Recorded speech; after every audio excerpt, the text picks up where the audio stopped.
अनुपमा यादव के call recording के बाद उनका वीडियो रिकॉर्डिंग देखकर जो है कि संतोष रेणु यादव जो है बहुत ही गुस्से में हैं। हाँ, उनका जो है बहुत ही गंदी कॉल रिकॉर्डिंग कुछ दिन पहले बहुत ही तेज़ी से वायरल हो रही थी, लेकिन उसी के साथ साथ जो है वो अभी बीता ही नहीं तब तक अनुपमा यादव का बहुत ही ज़बरदस्त और बहुत ही गंदी हरकतें वाली वीडियो जो है अश्लील वायरल हो गई। लेकिन इसको लेकर जो है अनुपमा यादव की सफाई आई। उसके बाद जो है संतोष रेणु यादव के पास पहुंच गए और वो बताए कि हम लोग यानी यादव समाज के जो है बहुत ही ऊपर बड़ा कलंक लग गया है, कलंक का टीका लग गया है। इसको लेकर जो है वो अनुपमा यादव से बोले कि तुम माफ़ी मांगो, नहीं तो तुमको हम छोड़ेंगे नहीं।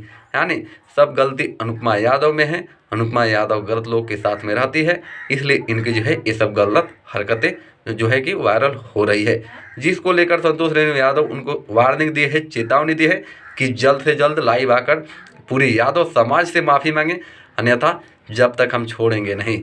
तो दोस्तों मिलते हैं अगले वीडियो में, तब तक के लिए जय भोजपुरी, जय बिहार।